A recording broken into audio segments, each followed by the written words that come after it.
Today is September 8th, 2013. I want to start off with telling everybody God bless you, and the reason for this video is try to get some closure and get answers to see who can help me and address several answers onto why child protective services and these attorneys are abusing the system and harming innocent children.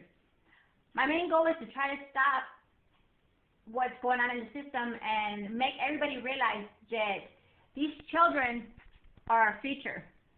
No child should ever go up for adoption, nor should they be removed out of a home if they're not in any danger.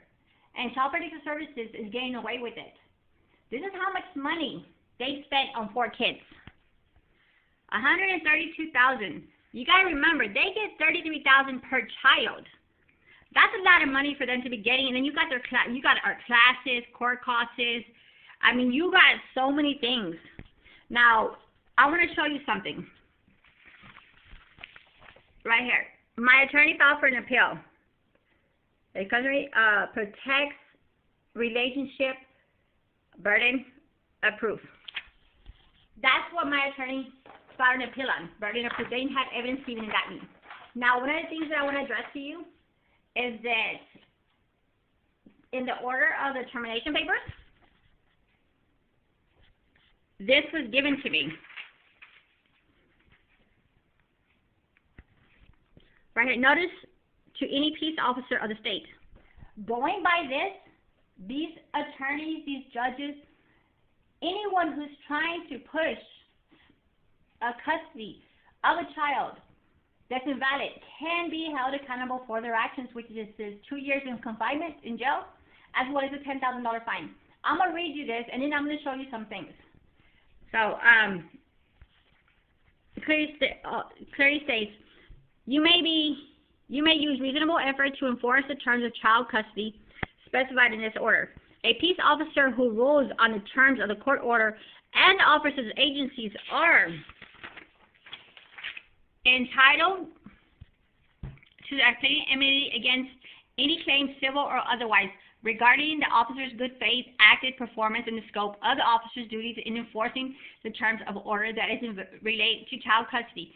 Any person who is acknowledging present for enforcement an order that is invalid or no longer in effect committed an offense that may be punishable by confinement in jail for as long as 2 years and a fine of as much as $10,000. As you can see, this was actually in my appeal papers, June 11, 2013. So, as you can tell, all these attorneys that were in my case should be held accountable for their actions. Because funny thing, that was actually in my termination papers. I want to show you something.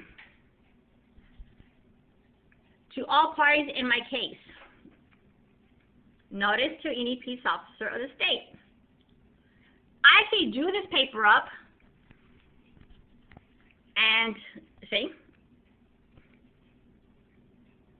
it was actually faxed. This was actually faxed to 2 judges, all the attorneys, Child Protective Services, and the administrative review. And going by what I just read you, states that these people are liable for at least as much as 2 years and a $10,000 fine. I actually have the actual date, the day that I faxed it. Okay, another thing I'm going to show you, administrative review. Okay, wait, right here. This is actually emergency provision concerning children. Emergency procedures of government agencies. Advanced Family Law courses understands Child Protective Services and support child enforcement services.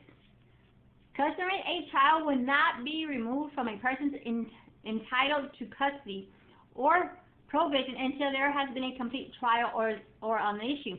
Texas Family Code and Chapter 262 provides the exception of the unusual rule, the child are found to be in danger. My children were never in danger. Now, I've been trying to request to have this taken off my records for the past 24 months. And from what you read, and from what I'm about to show you, administrative review is one person that is supposed to actually remove it off your record, going by Family Code 261315. Upon an investigation for abuse and neglect did not occur, you have every right to request to have it removed off your record. As you can tell, this is the date. She received it. I got it on, see, as right here. She received it on April 18, 2012. But she neglected to remove it off my record because he says it was an ongoing trial. So I had to wait in order to take it off. So then I re-enrolled her again on August 2nd, 2013. And it says, I would like to have you write me back within 10 days of this letter. I would like to have these items removed off my record. And immunity, it can be removed under Human Resource Code 40.061. This is the second time I tried with your office, several times in the court, with 4 times with CPS. See, I've been trying to get it off my record for the last 24 months. Those are the dates that I tried taking it off my record. This is, every person has the right to request for administrative review. Now, she neglects to take it off my record because if they take it off my record, that means that what you just read, 2 years in confinement as well as a $10,000 fine. The state bar returned my paperwork. We are returning your paperwork to you. But it says you may refile your complaint.